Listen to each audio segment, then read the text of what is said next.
ছোটবেলায় টর্চ জ্বেলে বই পড়ার কথা কার কার মনে আছে? চলুন তো দেখি। আজকে ভাবলাম ছোটবেলাকে আর একবার জীবন্ত করা যাক। যদিও এখন পড়ার মতো সেরকম সময় নাই, তবুও ছোট্ট একটু ভিডিও করলাম আর ছোট্ট একটু পড়াশোনা করলাম। পড়াশোনা বলতে এই বইটা আমি কয়েকদিন ধরে আছি। বইটা হচ্ছে এই সময়ের জনপ্রিয় কফি সিরিজের প্রথম বই, before the coffee gets cold.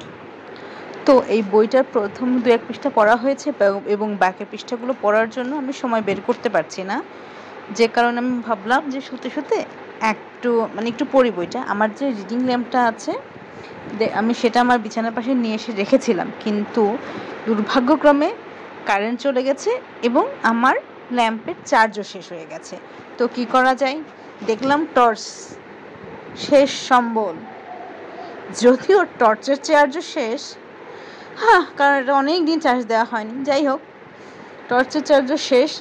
এই কারণে আমি যেটা করলাম যে একটু 2-1 পৃষ্ঠা পড়ি। যদিও আমি একটু শো অফ করতে ভিডিওটা করেছি, কারণ এখন চোখের যে হাই পাওয়ার, এবং যদি আমি এই পাওয়ারের সাথে সামঞ্জস্য রেখে টর্চের আলোতে পড়ি, তাহলে এখনকার পাওয়ারের থেকে তার 3 ডাবলও হয়ে যেতে পারে কয়েকদিনের মধ্যে। এই যে চোখের চশমা পরার পেছনে মোমবাতি এবং এই টর্চের আলোয় পড়ার একটা ভূমিকা আছে, সেটা টপ সিক্রেট আর কি।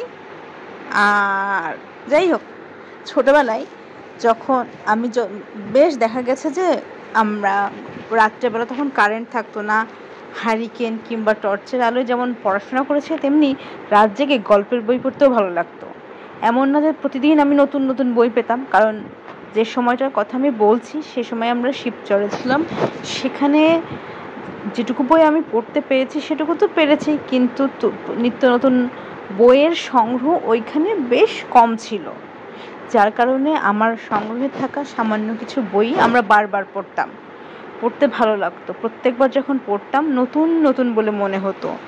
তো এরকম দেখা গেছে যে আমার ওই যে 2 বাংলার সেরা শিশু সাহিত্য আছে, সেই বইটা টর্চ এবং হারিকেনের আলোয় আমি পুরো বই একদিন শেষ করেছিলাম, শুধু কবিতার অংশটা বাদ দিলে। এবং এরপরেও ওই বইটা, তারপরে ছিল হচ্ছে কিছু কিছু তখন ওই সময় পাওয়া যেত ছোটো ছোটো বই, যেমন হীরামন্ত তার কাহিনী, ব্যাগ ভর্তি ভূত, বা এই ধরনের টুকটাক খুব লোকাল, খুব সম্পাদনা খুব বাজে, ডালিম কুমার, এই টাইপের ছোট ছোট গল্পের বই তখন পাওয়া যেত এবং ওই বইগুলো পড়তাম। আম্মু হয়তো জানে, আবার জানেও না, কিন্তু আমাদের 2 বোনের পড়ার নেশার কথা জানে। এমনও মজার ব্যাপার আছে যে আমাদের বাথরুমের যে আমাদের 2 বোনের যে রুম ছিল, বাথরুমের লাইটটা জ্বেলে দিলে ঘরের ভিতরে বেশ একটা আলো আসতো। ওই আলোতে বসেও আমরা 2 বোন অনেক সময় গল্পের বইও পড়েছি। বিশেষ করে পরীক্ষার পরে তো পড়া হতোই, আবার এমনি অন্যান্য সময় ওই স্কুল কলেজ স্কুল চলাকালীনও ওই সময় চলাকালীন সময়ও অনেক সময় বই পড়েছি। তো যাই হোক, অনেক দিন পরে এরকম একটা করলাম। তবে এছাড়াও টর্চের আলোতে পরেও আমি বই পড়েছি। ভার্সিটিতে থাকাকালীন মোবাইলে আমি প্রচুর বই পড়েছি, যেমন সাতকাহন থেকে শুরু করে মানবজমিন, দূরবীন না, এরকম অনেক বড় বড় বই, যেমন 3 গোয়েন্দাটা আমার পড়া হয় 2017 সালে।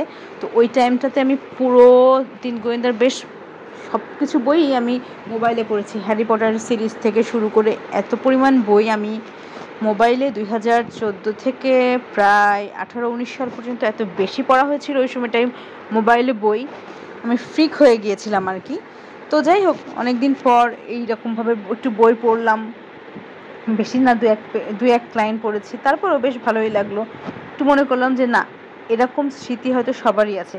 কার কার এমন স্মৃতি আছে আমাকে জানাতে পারেন, বই পড়া নিয়ে মজার কোনো স্মৃতি।